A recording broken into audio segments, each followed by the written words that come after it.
거의 한 달 만에 만났습니다. 아니, 일부러 피하신 것 같아요. 하태경 내가 나오고 의원을 싶었는데. 일부러 피할 만큼 중요한 인물이 아니에요. 내가 까칠한 질문할 거면 피한 거 아니에요? 바른미래당이 지금 뭐 제가 피할 만큼 지금 주목을 받는 상태가 아닙니다. 네. 제가 주목 좀 받기 위해서 오늘 나왔습니다. 어쨌든 간만에 보니까 반갑습니다. 이거 이제 질문 들어가기 전에 내가 지금 한 달 동안 친문 지지자들한테 시달리고 있습니다. 이거는 우리 공장장께서 친문 지지자요? 예. 왜냐하면은 2010년에 김부선 씨의 그 변호사 출신 성남 가짜 총각 문제를 최초로 이슈화시킨 분이 우리 공장장이라는 걸 국민들이 잘 몰라요. 최초 이슈화시킨 게 아니고 인터뷰를 했었죠. 인터뷰를 했었죠. 예. 그리고 그때는 상대가 특정되지는 않았습니다. 그래서 그때 저도 내용을 읽어보니까 김부선 씨가 실명을 이야기했더라고요.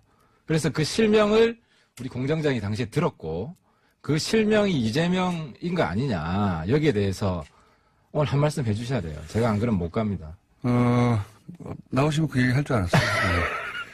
당시 준비하고 계셨구나. 인터뷰에 들었던 이야기는 인터뷰에 다 들어가 있고요. 예, 우선. 그럼 실명을 못 들었어요, 그때? 그 전후 사정은 인터뷰에 써 있는 그대로입니다. 뺀 게 없다. 예, 실명을 못 들었다는 거네요. 그대로고 물론 저는 한참 지나서 또 그 내용을 보면 김부선이가 실명을 이야기했다고 본인이 적어놨어요. 그러니까 그 인터뷰에 다 들어 있어요. 실명이 들어있다고요? 제가 들어서 할 수 있는 말을 거기 다 들어있다는 얘기죠. 그럼 실명은 이야기할 수 없기 때문에 못했다? 당시 쓸 수 있는 만큼 쓴 거고요. 예, 그게 이제 김우선 씨 요구이기도 했고. 그리고 한참 지나서 이재명 지사 쪽 주장도 알게 됐죠. 예. 그럼, 양쪽의 주장을 다 듣고 난 이후에 제 판단은 뭐예요? 왜냐하면 사실 제가 제3자로서 뭐 현장을 목격하거나 그런 건 아니니까 제 판단이 있을 수 있지 않습니까? 그건 제가 적절하다고 생각하는 시점과 자리에서 알아서 제가 공개하겠다. 알아서 근데 방금 실명을 공개하셨네요. 이재명 지사한테 확인했다는 거는 그때 김부선 씨가 아니요, 이재명 씨가 언급을 했기 때문에 아니에요. 이재명 지사 입장 물어봤을 거 아니에요. 아니에요. 이거는 이재명 시장이 계속 거론됐죠. 몇 년 후에는. 네. 그러니까 김부선 씨한테 이재명 씨 이름 듣고 확인한 게 아니라 거론됐기 때문에 확인했다. 이 그때 당시에 제가 계속 말씀드리지만 제가 왜 이걸 이렇게까지밖에 말 안 하냐면 이 법적 공방이 있지 않습니까? 그리고 그렇죠. 제가 아마도 그런 자리에 가서 발언해야 할 상황이 생길 수 있죠. 법원 출두도 준비하시고 계시네요. 아니, 필요하다면 그럴 수 있는 일이죠. 예. 그러니까 적절할 때 적절한 시점과 자리에서 제가 알아서 할 테니까 제 결정을 대신 안 해주셔도 됩니다. 그러니까 근데 충분히 지금 고려하고 계시네요. 뭐 이 정도면 그런 상황이 온다면 제가 아는 한도 내에서 뭐 그때 상황은 어땠고 그 이후의 상황은 어땠고 제 판단은 뭔지 말을 해야 하는 상황과 자리에서 시점에서 얘기를 하겠습니다. 공장장의 준비된 답변이었습니다. 제가 물어보길 잘했네요. 아니요. 딱 준비가 돼 있으셨습니다. 제가 보기에는 오히려 제가 궁금한 건 바른미래당이 이번 지방선거에 경기도지사 선거에 김영환 후보가 본인 선거 운동을 안 하고 남경필 후보의 선거 운동을 대신해 주는 걸로 선거 기간을 다 보낸 게 아니냐. 그러니까 선거 운동을 왜 그렇게 했냐라고 대묻고 싶습니다. 저는 거꾸로. 김영환 후보의 선거 전략은 뭐였냐면요. 네. 재선거를 준비하자는 거였어요. 어차피 이번 선거는 못 이기는 선거라는 거 다 알고 있었잖아요. 합리적인 머리를 가진 사람이라면 여론조사에서 끝났고 다 실제로 당 보고 찍었다는 게 드러났고 때문에 당선의 목적이 아니라 모든 사람의 관심은 당선이 목적이죠. 결국 경기도지사 되면 되잖아요. 본인 당선의 목적인데 어떻게 선거운동을 그렇게 합니까? 재선거를 준비하는 게 김영환 후보 입장에서는 훨씬 효과적인 선거운동이었던 거죠. 그리고 실제로 고소고발이 지금 진행되고 있고 우리 공장장께서도 증인 출두 마음의 준비를 하시고 있고. 그게 뭐 예를 들어서 법원에서 필요로 한다든가 사법기관에서 필요로 한다면 그거는 뭐 계속 함께 거론되는 저나 조준희 기자도 그런 자리에서 필요한 시점 자리에서 필요한 말을 할 준비는 되어 있어요. 예. 근데 그거를 내가 궁금하니 지금 얘기해달라고 요구는 혹은 제 결정을 대신해 줄 필요는 없는 거. 그렇죠. 저도 어쨌든 이 정도 답변을 들었다는 것 자체가 우리 친문 지지자들의 아주 큰 성과라고 생각할 것 그게 같습니다. 왜 친문 지지자의 성과입니까? 이번에 모르시는구나. 이번에 우리가 국공합장했어요. 국공합작. 네. 친문과 바른미래의 반명합작을 이번에 했습니다. 바른미래당의 선거운동은 스스로 당선되고 싶어하는 선거운동은 아니었어요. 예. 이번에는 굉장히 이상한 선거운동이었습니다. 김영환 후보의 선거운동. 예. 그래서 저는 그거 시간이 평가해 줄 거라고 봅니다. 결국 받은 득표율이 4.8% 아닙니까? 그러니까 이재명 지사가 지사직을 4년간 유지한다면 우리가 선거 전략을 잘못 짰고 중간에 끝난다면 우리가 잘 그러면 김영환 후보가 된다고 생각하시는 겁니까? 우리 기회가 한번 생기죠. 희망이 있죠. 굉장히 이상한 선거운동이었다. 그건 김영환 후보가 받은 득표율로 입증되는 선거운동이었다고 그래도 김영환 후보는 지난 선거 기간 동안 가장 유명한 우리 당의 후보였다는 것만으로도 김영환 후보는 성과가 있었죠. 그래서 득표를 했냐 이겁니다. 그러니까 선거운동의 목적은 본인 득표에서 본인이 당선되는 거지. 자, 여기는 이제 그만하고요. 예, 그 정도 하시죠. 그래서 그 이후에 바른미래당, 이 얘기는 이제 좀 지난 얘기인데 좀 만난 게 처음이니까 선거운동 이후에. 바른미래당은 어떻게 돼가고 있습니까? 어떻게 풀어지고 있습니까? 이 상황이. 바른미래당은 안철수, 유승민 대표, 유성수태. 네. 그리고 살아남은 사람들이 살아남은 사람들이 있습니까? 악착같이 한번 살아보려고 지금 다시 화학적 결속을 다지는 중이죠. 오히려 두 대표적인 주자가 빠지면서 다른 분들의 발언이나 문신의 폭은 넓어졌을 수 있을 것 같아요. 그죠? 이게 문제는 존재감인데요. 그러니까요. 예. 문신의 폭은 넓어졌는데 아무도 주목을 안 한다는 그렇죠. 거죠. 그게 문제예요. 그래서 제가 지금 여러 가지 고민을 많이 하고 있습니다. 하태가 당대표 나가는 겁니다. 존재감, 당대표를 포함해서. 네. 근데 이제 당대표 저 혼자 결정할 수 있는 문제는 아니고. 누가 결정합니까? 유승민, 안철수 전 대표들 만나서. 윤허를 받으라고요? 같이 가자. 같이 가자는 게 무슨 의미죠? 적극적으로 같이 도와달라. 본인이 당대표. 우리 당의 그 개조, 혁신, 그리고 우리 당 중심의 야권 재편을 위해서 같이 움직이자. 전당대회가 언제죠? 지금 예정은 8월 19일입니다. 꽤 남았네요. 좀 남았습니다. 예. 그러면 당대표 출마 의사를 가지신 분이 몇 분이나 되죠?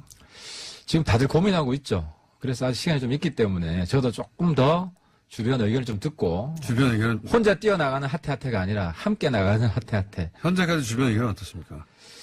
많은 분들이 지금은 제가 좀 역할을 좀 해야 된다. 왜냐하면 이 새로운 야당을 본인이 물어보는데 그러면 본인한테 나쁜 소리 합니까? 어쨌든 침묵하는 분들은 별로 없어요. 그러니까 이제 색깔이 있다. 하태는 나만의 색깔이 있다. 이 색깔로 한번 승부를 해보자. 이런 의견들이 지금 많은데. 본인 생각하시는 라이벌은 누굽니까, 그러면? 어느 분 정도? 제가 생각하는 라이벌은 제 자신이죠. 왜냐면 이게 참 어려운 게. 이거는 세계 1위가 하는 말입니다. 이게 어려운 게, 이게 또 너무 튀면 안 되고, 또 함께 가야 되기 때문에, 제가 이제 최고위원 할 때랑 대표를 해야겠다 결심할 때랑 좀 다른 것 같아요. 바른미래당이 역설적으로 평화로워진 면은 있는데, 이제 평화로워진 만큼, 그리고 또 두 대표 주자가 일선에서 물러난 만큼 주목도가 떨어져서. 이제부터 시끄러질 겁니다. 그래서 그거를 하태경 최고위원이 당대표 출마해서 극복해보겠다. 이런 보관인 거죠, 지금? 예, 존재감을 극대화시키겠습니다. 그리고 주목받는 바른미래당. 그러면 만약에 당대표가 됐으면 어떻게 하실 생각이십니까? 앞으로 어떤 변화가 있습니까, 바른미래당에? 저는 딱 두 가지 할 겁니다. 이 보수 혁명을 할 겁니다. 어떻게 하죠? 보수가 심판받은 이유가 제가 이건 여러 자리에서 말씀드렸는데 지난번 탄핵은 보수의 반민주성이 탄핵받은 겁니다. 이번 지방선거는 보수의 반평화성이 탄핵받은 겁니다. 한반도 평화체제로 가는데 그거 역행했다? 그렇죠. 그래서 평화적 보수를 만들고 민주적 보수를 만들고 그러니까 이게 나중에 한 30년 뒤에 우리 역사를 다시 보면요. 이 시점이 시대가 교체되는 시점이에요. 대전환기죠, 사실. 그죠. 엄청난 전환기인데 이 전환기의 의미를 아직 야당, 보수 진영에서 그 의미를 정확히 모르고 있어요. 네. 근데 저는 역사가 보입니다. 앞으로 20, 30년 뒤가. 그래서 제가 보는 그 길로 한눈 안 팔고. 갑자기 김일성 가면이 왜 생각나죠? 그걸 보실 수 있는 분이. 그 과도기에 있었던 일이고. 네. 아직 근데 경계해야 될 일이 있어요. 물론 있죠. 북한이 예. 불량 국가, 과거의 잔재를 100% 벗어난 게 아니에요. 그런 점은 또 지적할 건 할 겁니다. 예. 하지만 큰 방향이 예. 그리 가기 때문에. 역사의 물꼬가 틀어졌다. 그렇게 보시는 시대의 거죠. 방향을 바꾸는 보수가 된다. 그런 보수를 만들어야 국민들한테 사랑을 받고 다음 총선 때 어느 정도 당내 성적이 유승민 나온다. 대표, 전 대표부터 인식의 전환이 일어나야 되는 거 아닙니까? 그러니까 이런 문제를 포함해서 네. 제가 이제 안철수 전 대표, 유승민 전 대표 여러분들하고 한번 공감대가 형성이 돼야 될 거 아닙니까? 그래야 나는 그런 힘차게 방향으로 보수 개혁을 하려고 하니 나를 좀 그렇습니다. 지지해달라. 그렇습니다. 그렇게 설득해서 그분들이 함께 힘을 보태준다면 내가 당대표 나가가지고 한번 당을 바꿔보겠다. 그렇습니다. 그게 중요합니다. 그럼 바른미래당은 그런 미래가 그려진다고 치고, 자유한국당은 어떻게 보십니까? 어떻게 될 거라고 보십니까? 지금 친박, 비박, 그러니까 자유한국당은 여전히 박근혜 전 대통령을 어떻게 바라볼지에 대해서 의견이 갈리는 두 큰 세력이 여전히 존재하는 거 아닙니까? 솔직히 저 요즘 자유한국당 때리는 재미도 없고요. 네. 우리 전망. 홍 대표가 없어서 제가 뭐 때리는 재미가 하나도 없어요. 그래서 뭐 자유한국당 잘 되길 바랍니다. 전망은 어떻습니까? 솔직히 잘 되길 바라고 그 내부에서 변화의 에너지가 저는 있다고 생각하지 않습니다. 그 지금 안에서. 김성태 대표 그리고 함께하는 아마도 김무성 전 대표 그 소위 복당파 해당되는 이분들이 당권을 잡을 가능성이 굉장히 높지 않습니까? 앞으로? 김성태 대표는 제가 쭉 관찰을 해보면 시대의 흐름을 앞서지는 못해도 뒤에서 따라올 정도의 시야는 갖추고 있다고 보입니다. 눈치는 빠른 분입니다. 네. 그래서 시대가 어떻게 변하는지 요즘 발언하는 거 조금 눈치챘어요. 네. 그래서 이제 성태가 힘내세요. 그 눈치챈 길이 맞는 길이다. 그러면 자유한국당이 지금 말씀하신 큰 틀에서 대전환기에 걸맞는 변신을 좀 하고 바른미래당도 그렇게 되면 바른미래당과 자유한국당이 어떤 식으로든지 연대하거나 결합할 가능성도 있긴 있습니까? 지금의 자유한국당은 안 되지만. 자유한국당이 거의 그 해산 수준까지 가야 된다. 왜냐하면 절반 이상을 청산해야 돼요. 그러려면 그 안에. 적어도 과거에 박근혜 정권 하에서 친박 보수, 반공 보수는 퇴출을 해야 되는데 털어내야 된다는 얘기는 혁신을 하려면 출당시켜야 된다는 겁니까? 거의 그 수준이죠. 출당을 시켜야죠. 그래서 자유한국당이 분당 수준으로 갈라지고 그리고 지금 이런 변화에 걸맞는 세력이 남는다면 바른미래당과 화학적 결합할 수도 있다. 우리가 시대 정신을 같이 하는 세력이 남아있으면 같이 해야죠. 근데 출당이 현실적으로 가능합니까? 그게 어렵죠. 그래서 제가 말씀드린 대로 자유한국당 내부에 변화의 동력은 없을 것이다. 그러면 이 체제, 자유한국당과 바른미래당으로 나눠져 있는 이 체제는 앞으로도 계속 총선까지 진행되는 겁니까? 그럴 수도 있죠. 그럴 가능성이 있다? 저는 그럴 수도 있다고 봅니다. 원래 지방선거 이후에는 일대 정계개편이 일어날 거라고 예상했는데. 묻지마 야합은 없습니다. 제가 말씀드린 대로 시대에 역행하는 그런 야합은, 정당 야합은 할 수도 없고 해서도 안 되고. 보수 쪽에서 일대 정계개편이 일어나기에는 동력이 너무 떨어졌잖아요, 지금은. 그래서 제 꿈이 예. 우리 바른미래당이 한국당 지지율을 한 더블 스코어로 앞서면 네. 우리 중심으로 그거 언제 됩니까? 흡수 재편된다. 그래도 꿈을 잃고 살 수는 없잖아요. 안철수, 유승민 있을 때도 안 되는데 두 분이 지금 물러섰는데 언제 됩니까? 한국이 독일 이겼습니다. 네. 저는 거기서 바른미래당의 미래를 봤습니다. 그런 비유가 여기 적절한지는 모르겠는데요. 그래도 제발 우리 꿈을 포기하는 말은 하지 말아요. 포기하자는 말은 아닌데요. 그리고 독일을 이기는 한국처럼 우리 지금 정말 미약한 바른미래당이 다시 한번 웅비하는 기적을 한번 보여드리고 싶습니다. 그러면 최근에 이제 그런 시대가 물꼬를 틀고 있다라고 하는 상황인식, 시대적인 전환점이 있다는 상황인식 하에서 최근에 북한 소식들 혹은 북미 관계는 어떻게 해석하고 계십니까? 최근의 뉴스들 예를 들어서. 본질이 최근 변화하고 있는 문법을 지금 북한 전문가들 잘 모르고 있어요. 또 본인만 안다고. 그러니까 이건 저만 아는데 네. 자, 본인만 비핵화와 체제 보장을 교환하는 거거든요. 그렇죠. 근데 체제 보장이 전 세계 유례가 없는 개념이에요. 북한만 체제 보장 요구해요. 그 어느 나라도 네. 비핵화할 때 우크라이나나 남아공이나 체제 보장 요구한 나라는 없어요. 경제적 왜냐면 보상. 남아공을 미국이 들어와서 그렇지. 폭격할 우크라이나도 거라는 뭐 경제 보상이나 이런 거 했지. 예. 그런 우려가 없었던 나라잖아요. 그러니까 그 체제 보장의 의미를 제대로 알면 예. 이 체제 보장의 의미는 정권 보장, 사회주의 보장 이게 아니라 수령의 존엄을 유지시켜 달라는 거예요. 예. 수령의 위대함을 예. 북한 국민들한테 수령 스타일 굳게 하지는 말아달라는 거예요. 예. 그렇게 해서 하면 뭐가 달라집니까?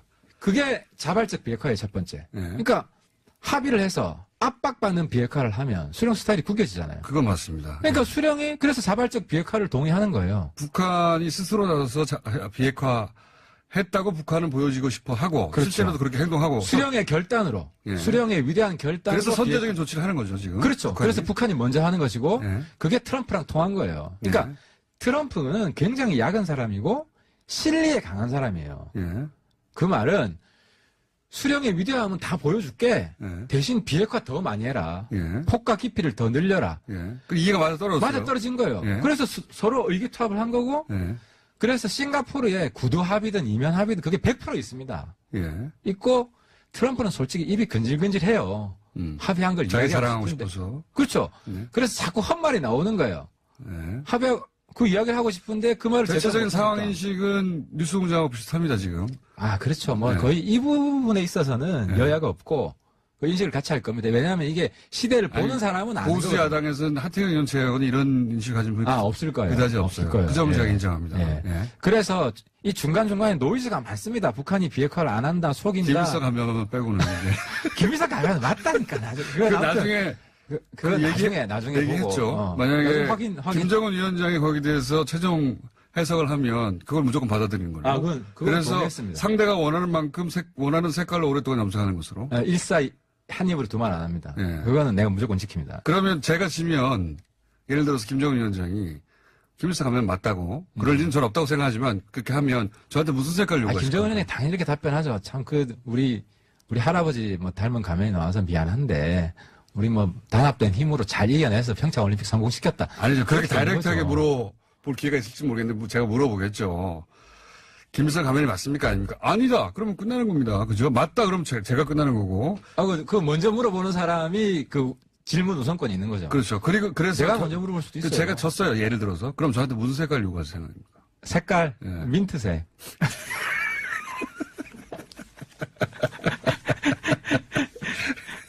아무튼 이 폼페이오 이번에 방북 가는데 네. 뭐 아주 훌륭한 선물 받아가지고 올 겁니다. 파격적인 선물. 그거 준비하느라고 시간이 좀 걸린 것이고. 최근에 어떤 진행 과정은 긍정적으로 보고 계신 거네요. 긍정적인 방향으로 갈 수밖에 없어요. 왜냐하면 김정은이 가난에서 벗어나 보자고 네. 지금 발버둥을 치고 있고 그런 조건을 만드는 한에서 최대한 비핵화를 합니다. 그 말이 그러니까 이제 이런 건 아니에요. 사람들이 우리 핵이 100개 있는데 50개만 폐기하고 50개는 그대로 가지고 있을게. 핵 군축 우린 할게. 이렇게 접근 안 해요. 우리 핵은 50개밖에 없고 50개 다 폐기할게. 이렇게 하지. 물론 숨겨놓은 거 있을 수 있지만 그 손방방이에요. 자랑하지 못하는 핵은 없는 거랑 똑같아요. 맞습니다. 핵은 써서 핵이 아닌 거거든요. 그렇죠. 협박할 수 있을 때면 핵이지. 있다고 협박해야 그게 핵인 거기 그리고 때문에. 그렇게 핵을 숨겨놔도 나중에 공익 제보자가 나와서 여기 숨겨놨으면 다 들통나요. 거기까지 너무 나가신 것 같고. 근데 제가 여기서 갑자기 궁금해지는 건 보수 정당 내에서 하태경 의원처럼 거기도 100명 이상의 의원들이 있는데 하태경 의원님처럼 생각하는 분이 왜 없죠? 그게 좀 신기하기도 합니다. 이런 다 거죠. 많이 배우신 분들인데 그게 아니고 네. 관성이 지속되는 겁니다. 하던 대로 판단한다 그냥. 예, 그러니까 이 반공 보수가 역사에 있어서 지금 70년 집권을 했잖아요. 네. 그죠? 70년 중에 상당 부분. 그 대부분 60년 집권을 했잖아요. 가까이 우리 집권. 사회를 지탱한 반공 보수가 경제 성장까지 만들었어요. 먹혔던 패러다임 못 버리고 있는 거예요? 근데 착각하는 게 반공 보수가 지금 승리한 거예요. 왜? 북한이 공산주의를 포기하고 수령 자본주의로 지금 체제 전환 중이거든요. 반공보수가 승리했다는 건. 그러니까 제가 설득할 수 있는 논리인데 제가 그렇게 설득할 수 그렇죠. 하고 싶어 하신다. 그러니까 반공보수가 여태까지 하나만 생각한 거예요. 북한 정권이 망해서 우리가 흡수 통일하는 것만 성공하는 거다. 네. 이 하나의 경로만 생각한 거고 그게 아니라 북한이 공산주의를 포기하고 자본주의로 전환해서 북한이 박정희 노선을 수용해서 그러니까 쉽게 말하면 하태경이 옛날 사회주의자에서 자본주의자로 전향한 것처럼 김정은 위원장이 공산주의자에서 자본주의자로 전향한 거예요. 그럼 방공보수가 그렇게 저는 생각하진 않지만 따뜻하게 어쨌든 품 안에 안아야지. 보수 지지층을 그렇게 설득할 수도 있는데 그렇죠. 근데 그걸 믿는데 시간이 걸리는 거죠. 시간이 걸리는 거고 저 같은 사람은 선지자 역할을 해야 된다고 보는 거고요. 그렇게 우리 보수를 설득을 하고 저 사람은 그 길 잃은 양이었는데 선지자라고 하셨습니까? 표현을? 선지자. 네. 그래서 이게 시대를 먼저 알려야 되는 거죠. 알겠습니다. 그래서 제가 욕을 많이 듣지만 결국 보수가 제가 원하는 방향으로 이렇게 같이 갈 수밖에 그러면 없다. 바른미래당의 지지자 혹은 뭐 하태경 의원의 지지자 혹은 보수 성향의 유권자들이 지금과 같은 그런 설명을 받아들입니까? 그러니까 지금 못 받아들이죠. 여전히 못 받아들이죠. 못 받아들이는데 제가 최근에 놀란 게 조갑재 선생이라고 계시잖아요. 제가 방공보수 퇴출하자, 청산해야 된다. 네. 왜? 방공보수가 이겼기 때문에 역사 속에서 사라져야 된다. 이런 내용의 어쨌든 국회 발언을 했어요. 네. 조갑재 TV에서 그걸 전면적으로 다 녹화해가지고 안에 자막까지 달아가지고 TV에 올려놨습니다. 그래서 지금 조갑재 TV 엄청나게 항의가 들어가고 있는데 조갑재 선생이 뭐 100% 받아들이지도 않겠지만 이런 주장도 경청할 만하다. 시대 전환이 이루어진 거는 맞고 그 논리가 뭐 진보 진영에서는 동의하지 않는 논리긴 하지만 어쨌든 시대 전환이 이루어졌다고 하는 인식 자체 거기는 그렇죠. 조갑재 씨도 동의하는 바가 있다 이렇게 그렇죠. 김정은이 해석하시는 박정희가 거죠? 됐는데 우리 보수가 그 김정은을 포용해야 된다. 이런 주장을 제가 하고 있고 실제로 조갑재 선생이 경청하고 있고 보수 내에서 치열한 시대 논쟁이 지금 벌어지고 있는 겁니다. 보수 내에서 치열한 시대 논쟁이 있냐고 제가 여쭤본 건데 제가 지금 도발하고 있는 거죠. 혼자 하시는 거죠 사실상. 그렇습니다. 제가 외롭게 지금 싸움하고 있는데 아직은 혼자지만 이 1년, 2년 지나면서 이 세력이 커질 거라고 보고 그래서 제가 1년, 2년 사이에 총선이 있어가지고 시간이 더 지날 수도 있습니다. 네. 하지만 굴하지 않고 그러니까 저는 국회의원 한 번 더 하는 것보다 이 보수의 이 죽은 보수를 살리는 반공보수가 승리해서 이제는 반공보수가 평화보수로 바뀌어야 된다. 그게 보수의 갈 길이다. 국회의원 한 번 더 하는 것보다. 그렇지. 그게 전 역사적으로 저한테 더 중요한 사명이라고 보는 거죠. 국회의원 한 번 더 하기 힘들다고 보시는 겁니까 지금? 쉽지 않을 수도 있습니다. 저는 뭐 연연하지 않겠습니다. 지방선거 결과 보고 나서. 그래서 마음을 비워야겠다. 그게 보수 진영의 공포감이 되긴 했습니까? 지금 크게 반성하고 있죠. 근데 아직도 질타하는 게, 국민들이 질타하는 게, 시대와 역사가 질타하는 게 뭔지를 모르는 사람들이 한국 땅에 제가 볼 땐 태반이라는 거죠. 대다수가 아직도 모르고 있다. 여전히 모르고 있습니다. 그래서 김무성 대표 발언하는 거 보세요. 여전히 모르고 있어요. 자, 오늘 여기까지 해야 될 것 같고요. 혼자 외롭게, 선지자처럼, 외로운 보수혁명 전사가 되겠습니다. 그리고 당대표까지 되어서 바른미래당을 그럼 그 길로 혼자서 하드캐리 하겠다고 하는 계획이신 거잖아요. 그죠? 하드코어, 새로운 보수의 모습을 보게 될 겁니다. 당대표가 되면.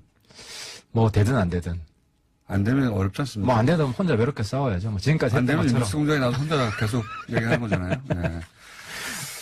그런 상황입니다. 바른미래당은. 오늘 그리고 공장장님 아무튼 시원하게 답변해 주셔가지고 미진한 답변이 있지만 또 법원에서까지 증언에서까지 밝혀주시고 아니 그거는 굉장히 좋아할 것 같습니다. 우리 누가 좋아할 것 같다는 겁니다. 저랑 합작하고 있는 친문 지지자들께서 신국공합작 북한 문제도 국공합작을 해야 돼요. 자, 빨리 벗어나시길 바라고요. 지방선거 모드에서. 그리고 바른미래당도 일 잘 풀려가길 제가 기대합니다. 예, 감사합니다. 당대표 플랜도 잘 풀려나길 바라고요. 네, 그게 성공해야 우리 당대표가 후계라도 되시면 그래도 이 자리에 계속 나오시죠. 뉴스 공장 나와야죠. 찾아주는데도 그렇게 어떻습니까? 여기 불러주세요. 나옵니다. 자, 오랜만에 뵀던 바른미래당의 하태경 의원이었습니다.